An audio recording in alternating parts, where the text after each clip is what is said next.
నిన్నగాక మొన్ననే వాటిని పూర్తి చేయడానికి దాదాపుగా 195 కోట్ల నిధులను వారు అసంపూర్తిగా వదిలేసిపోయిన డబుల్ బెడ్రూమ్ ఇళ్లను పూర్తి చేయడానికి కూడా 195 కోట్ల రూపాయలను మా ప్రభుత్వం విడుదల చేసింది.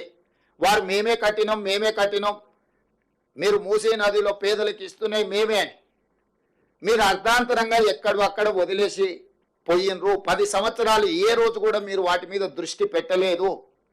ఆ పేదల్ని మనుషులలాగానే మీరు చూడడానికి ఇష్టపడలేదు. కానీ మీకు కావలసిన ప్రగతి భవన్ను 9 నెలల్లో పూర్తి చేసుకున్నారు. మీకు కావలసిన వాస్తు కోసం నిర్మించుకున్న సచివాలయం 9 సంవత్సరాలలో పూర్తి చేసుకున్నారు. మీకు కావలసిన ఫామ్ హౌజులు అది గజ్వేల్లో కావచ్చు, జన్వాడలో కావచ్చు, లేకపోతే మొయినాబాద్లో కావచ్చు, వివిధ ప్రాంతాలలో 100 ఎకరాలలో ఫామ్ హౌజులు పూర్తి అయిపోయినాయి. మీ రాజకీయ పార్టీలకు 33 జిల్లాలలో ఎకరాల కొద్ది నిన్నగాకమన్ననే హైకోర్టులో చర్చకు వచ్చినప్పుడు ఎకరాలల్లో బీఆర్ఎస్ భవనాలను నిర్మించుకున్నారు, భూములను కేటాయించుకున్నారని కోకాపేటలో 11 ఎకరాల భూ కేటాయింపుతో పాటు 33 జిల్లాలలో మీ పార్టీ కార్యాలయాలను కోట్ల రూపాయలు పెట్టి మీరు నిర్మించుకున్నారు. మీ భవనాలను నిర్మించుకోవడానికి, మీ ఫామ్ హౌస్లను నిర్మించుకోవడానికి, మీ పార్టీ కార్యాలయాలను నిర్మించుకోవడానికి చూపించిన శ్రద్ధ, కేటాయించిన నిధులు, తీసుకున్న భూములు, పేదవాళ్ళ పట్ల మీరు చిత్తశుద్ధి చూపించలేదు. స్పష్టంగా మీ ప్రాధాన్యత మీరే. మీ ప్రాధాన్యత మీ భవనాలు, మీ ఫామ్ హౌజులు, మీ పార్టీ కార్యాలయాలే. మీరు పేదల కోసం ఇస్తా అని హామీ ఇచ్చిన డబుల్ బెడ్రూమ్ ఇండ్లు కాదు. ఎన్నికల సందర్భంగా చంద్రశేఖరరావు గారు పదే చెప్పినారు, ఇందిరమ్మ ఇండ్లను డబ్బా ఇండ్లతో పోలుస్తూ డబ్బా ఇండ్లు వద్దు, డబుల్ బెడ్రూమ్ ఇండ్లు ముద్దు. అల్లుడు సాడ్ ఉంటాడు, కొడుకు కోడలు ఉంటే ఆడుంటారు. పండుగ పూటనాడు కోడి పిల్లను కుక్క పిల్లను ఉంటే ఆడగట్టేసుకుంటారు, మేక పిల్లు ఉంటే ఏడబెడతారు. ఇట్లాంటి అద్భుతమైన ఉపన్యాసాలు చెప్పిండు. కానీ 10 ఏళ్ళైనా మరి కొడుకు కోడలతో పాటు బిడ్డ అల్లుడు పండుగ పూట వస్తే ఉండాలనో ఇంతవరకు ఏది నిర్మించి చూపెట్టలేదు. మేక పిల్లకు కోడి పిల్లకు దారే చూపించలేదు. కానీ బెల్ట్ షాపులు మాత్రం బస్తీల ప్రతి కాలనీలో మాత్రం సంపూర్ణంగా ఏర్పాటు చేయించిండు. ఎక్కడ కూడా లేకపోతే ఎతికి మరి వాటిని తెరిపించిండు. అంటే ఈ విధానము 10 సంవత్సరాలు పరిపాలన చేసి రాష్ట్రాన్ని పూర్తిగా అధోగతి పాలు చేసి ఆనాడు 2014 జూన్ 2 నాడు 16,000 కోట్ల రూపాయల మిగులు బడ్జెట్తో చంద్రశేఖరరావు గారికి రాష్ట్రాన్ని కాంగ్రెస్ పార్టీ అప్పజెప్పింది.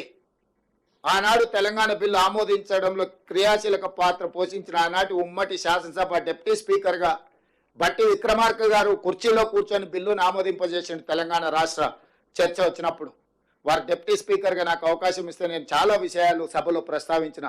ఈ రోజు కూడా అవి లైవ్లో ఉంటే మీరు ఒకసారి చూడొచ్చు.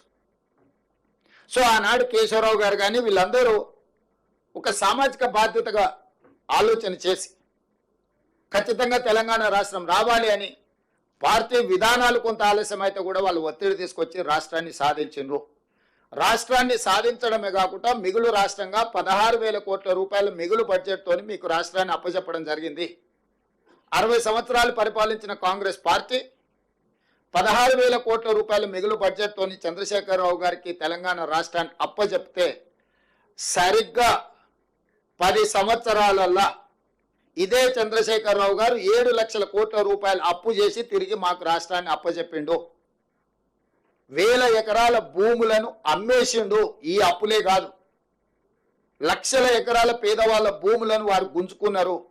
నేను వాటన్నిటి లోతుకు పోదలుచుకోలే. నేను ఒకటే మాట ఏం చెప్పదలుచుకున్నా అంటే పరిపాలన పట్ల ఉన్న చిత్తశుద్ధి 60 సంవత్సరాలు పరిపాలించి 25 లక్షల ఇందిరమ్మ ఇండ్లు ఇచ్చి 35 లక్షల ఎకరాల భూములు పేదలకు పంచిపెట్టి ఇన్ని యూనివర్సిటీలు, ఇన్ని రోడ్లు, ప్రతి గ్రామానికి కరెంటు, తాగునీరు, సాగునీరు, శ్రీశైలం, నాగార్జున సాగర్, శ్రీరామ్ సాగర్ లాంటి ప్రాజెక్టులను పూర్తి చేసి జూరాల, భీమా, నెట్టంపాడు లాంటి ప్రాజెక్టులను చేసి ప్రాణహిత చేవెళ్లను ప్రారంభించి పాలమూరు రంగారెడ్డి ఎత్తిపోతల ప్రాజెక్టును కొనసాగించి కల్వకుర్తి ఎత్తిపోతలను చివరి దశకు పూర్తి చేయడానికి తీసుకొచ్చి ఇన్ని కార్యక్రమాలను చేసి హైదరాబాద్ నగరంలో ఔటర్ రింగ్ రోడ్డు నిర్మించి అంతర్జాతీయ ఎయిర్పోర్టును ఏర్పాటు చేసి హైటెక్ సిటీ నిర్మాణాలు జరిగి హైదరాబాద్కు కృష్ణా గోదావరి జలాలను తాగునీటిని తరలించి హైదరాబాద్ నగరంలో మెట్రోను విస్తరించి ఇన్ని రకాల కార్యక్రమాలు చేపట్టి రాజీవ్ స్వగృహం మీద కూడా దాదాపుగా 25 లక్షల ఇల్లు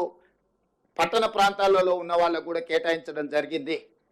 ఇన్ని కార్యక్రమాలు, అభివృద్ధి కార్యక్రమాలు, సంక్షేమ పథకాలు, పెన్షన్స్ కావచ్చు, రాజీవ్ ఆరోగ్యశ్రీ కావచ్చు, ఫీజు రియంబర్స్మెంట్ కావచ్చు, ప్రతి విషయంలో సంక్షేమాన్ని, అభివృద్ధిని రెండు కళ్ళలాగా భావించి 60 సంవత్సరాలు పరిపాలించి జూన్ 2, 2014 నాడు 16,000 కోట్ల రూపాయల మిగులు బడ్జెట్తో చంద్రశేఖరరావు గారికి మేము అప్పగించడం జరిగింది.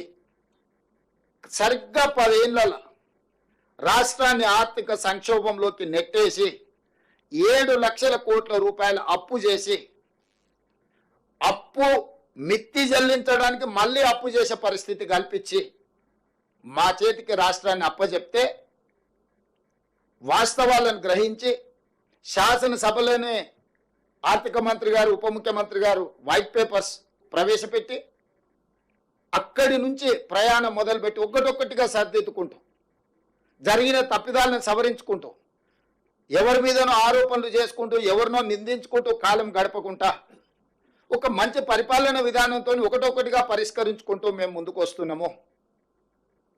ఈ కార్యక్రమాలు చేపట్టినప్పుడు ప్రతిపక్షంగా మాకు సహకరించాలి, కొంత సమయం ఇవ్వాలి. ఎక్కడైనా ఏదైనా వాళ్ళకి ఇంతకంటే బాగా పనిచేయడానికి అవకాశం ఉందన్నప్పుడు సూచన చేయాలి. ప్రభుత్వానికి వచ్చి రిప్రజెంటేషన్స్ ఇవ్వాలి. గతంలో రాజశేఖర రెడ్డి గారికి, చంద్రబాబు నాయుడు గారికి కుదిరినా కుదరకపోయినా చంద్రబాబు నాయుడు గారు ముఖ్యమంత్రిగా ఉన్నప్పుడు రాజశేఖర రెడ్డి గారు ప్రజల తరఫున రిప్రజెంటేషన్స్ ముఖ్యమంత్రి గారికి వెళ్ళి ఇచ్చి విషయాలు చర్చించేవాడు. తిరిగి రాజశేఖర రెడ్డి గారు ముఖ్యమంత్రి అయిన తర్వాత సేమ్ చంద్రబాబు నాయుడు గారు మళ్ళీ ప్రజల తరఫున పబ్లిక్లో తిరిగినప్పుడు వారి దృష్టికి వచ్చిన విషయాలు నివేదికల రూపంలో ముఖ్యమంత్రులకు ఇచ్చి ప్రభుత్వాలకు సూచన చేసేవాడు. లేదు, ఇగో ఇందులో మీరు అమలు చేస్తున్న సంక్షేమ పథకంలో ఇగో ఇక్కడ కొంత ప్రజలకు కష్టమవుతుంది, దీన్ని సవరించుకోండి అని చెప్పేవాళ్ళు. వాళ్ళు సవరించుకునేవాళ్ళు. ఒక మంచి సాంప్రదాయం ఉండే ఉమ్మడి రాష్ట్రంలో కూడా